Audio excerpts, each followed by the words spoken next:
भगवान ने जब नारद जी को कहा कि आप तो ज्ञान वैराग्य धर्म यश श्री और ऐश्वर्य से पूर्ण हैं, आपकी हम क्या सेवा करूं। देवर्षि नारद ने कहा, भगवान आप समस्त लोकों के एकमात्र स्वामी हैं, आपके लिए कोई नई बात नहीं है कि आप अपने भक्तजनों से प्रेम करते हैं और दुष्टों को दंड देते हैं। परम यशस्वी प्रभु, आपने जगत की स्थिति और रक्षा के द्वारा समस्त जीवों का कल्याण करने के लिए स्वेच्छा से अवतार ग्रहण किया है। भगवान, यह बात हम भली भांति जानते हैं। यह बड़े सौभाग्य की बात है कि आज मुझे आपके चरण कमलों के दर्शन हुए हैं।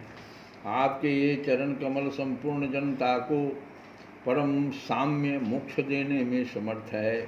इनके ज्ञान की कोई सीमा ही नहीं है। वे ब्रह्मा शंकर आदि सदा सर्वदा अपने हृदय में उनका चिंतन करते रहते हैं। वास्तव में वे श्री चरण ही संसार रूप कुएं में गिरे हुए लोगों के बाहर निकलने के लिए अवलंबन है। आप ऐसी कृपा कीजिए कि आपके उन चरणों कमलों की स्मृति सर्वदा बनी रहे और मैं चाहे जहाँ जैसे रहूं उनके ध्यान में तन्मय रहूं। परीक्षित, इसके बाद देवर्षि नारद जी योगेश्वरों के भी ईश्वर भगवान श्री कृष्ण की योग माया का रहस्य जानने के लिए उनकी दूसरी पत्नी के महल में गए।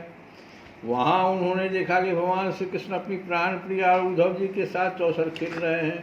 वहां भी भगवान ने खड़े होकर उनका स्वागत किया, आसन पर बैठाया और विविध सामग्रियों द्वारा बड़ी भक्ति से उनकी अर्चना पूजा की।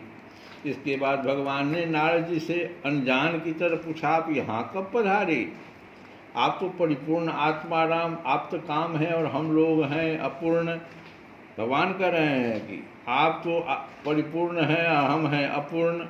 ऐसी अवस्था में भला हम आपकी क्या सेवा कर सकते हैं? फिर भी ब्रह्मस्वरूप नारद जी, आप कुछ न कुछ आज्ञा अवश्य कीजिए और हमें सेवा का अवसर देकर हमारा जन्म सफल कीजिए। नारद जी यह सब देख सुनकर चकित और विस्मित हो रहे थे। वे वहाँ से उठकर चुपचाप दूसरे महल में चले गए। उस महल में भी देवर्षि नारद ने देखा कि भगवान श्री कृष्ण अपने नन्हे नन्हे बच्चों को दुलार रहे हैं। वहाँ से फिर दूसरे महल में गए तो क्या देखते हैं कि भगवान श्री कृष्ण स्नान की तैयारी कर रहे हैं। इसी प्रकार देवर्षि नारद ने विभिन्न महलों में भगवान को भिन्न भिन्न कार्य करते हुए देखा। कहीं वे यज्ञ कुंडों में हवन कर रहे हैं तो कहीं पंच महायज्ञों से देवता आदि की आराधना कर रहे हैं, कहीं ब्राह्मणों को भोजन करा रहे हैं तो कहीं यज्ञ का अवशेष स्वयं भोजन कर रहे हैं, कहीं संध्या कर रहे हैं तो कहीं मौन होकर गायत्री का जप कर रहे हैं, कहीं हाथों में ढाल तलवार लेकर उनको चलाने के पैतरे बदल रहे हैं, कहीं घोड़े हाथी अथवा रथ पर सवार होकर श्री कृष्ण विचरण कर रहे हैं, कहीं पलंग पर सो रहे हैं तो कहीं बंदीजन उनकी स्तुति कर रहे हैं।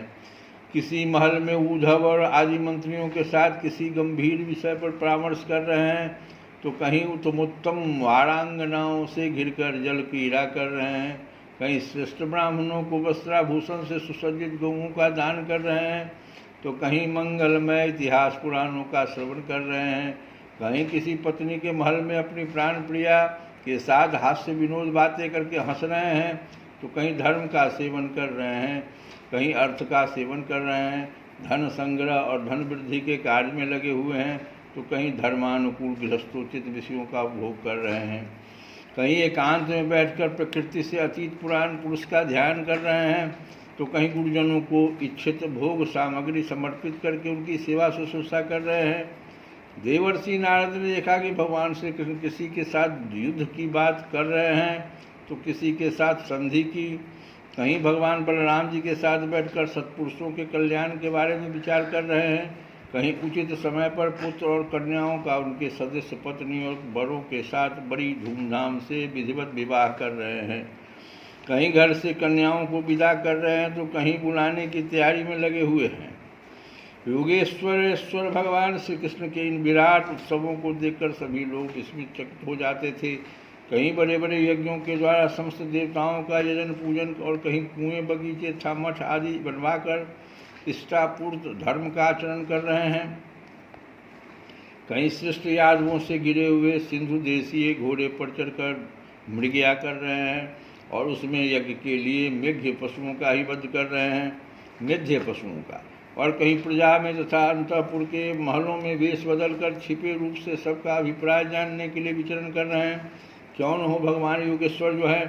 परीक्षित इस प्रकार मनुष्य की सी लीला करते हुए ऋषिकेश भगवान श्री कृष्ण की योग माया का वैभव देखकर देवर्षि नारद जी ने मुस्कुराते हुए उनसे कहा, योगेश्वर आत्मदेव, आपकी योग माया ब्रह्मा जी आदि बड़े बड़े मायावियों के लिए भी अगम्य है, परंतु हम आपकी योग माया का रहस्य जानते हैं, क्योंकि आपके चरण कमलों की सेवा करने से वह स्वयं ही हमारे सामने प्रकट हो गई है। देवताओं के भी आराध्य देव भगवान 14 भुवन आपके सुयश से परिपूर्ण हो रहे हैं। अब मुझे आज्ञा दीजिए कि मैं आपकी त्रिभुवन पावनी लीला का गान करता हुआ उन लोकों में विचरण करूं। भगवान श्री कृष्ण ने कहा, देवर्षि नारद जी, मैं ही धर्म का उपदेशक, पालन करने वाला और उसका अनुष्ठान करने वालों का अनुमोदन करता भी हूँ। इसीलिए संसार को धर्म की शिक्षा देने के उद्देश्य से ही मैं इस प्रकार धर्म का आचरण करता हूँ। मेरे प्यारे पुत्र, अब भगवान देखिए नारद जी को कह रहे हैं कि मेरे प्यारे पुत्र, तुम मेरी यह योग माया देखकर मोहित न होना। श्री सुखदेव जी कहते हैं, इस प्रकार भगवान श्री कृष्ण गृहस्थों को पवित्र करने वाले श्रेष्ठ धर्मों का आचरण कर रहे थे।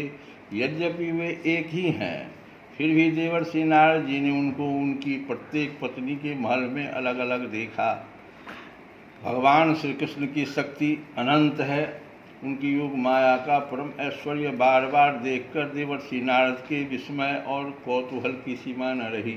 द्वारिका में भगवान श्री कृष्ण गृहस्थ की भांति ऐसा आचरण करते थे मानो धर्म, अर्थ और काम रूप पुरुषार्थ में उनकी बड़ी श्रद्धा हो। उन्होंने देवर्षि नारद का बहुत सम्मान किया। वे अत्यंत प्रसन्न होकर भगवान का स्मरण करते हुए वहाँ से चले गए। श्री कृष्ण गोविंद हरे।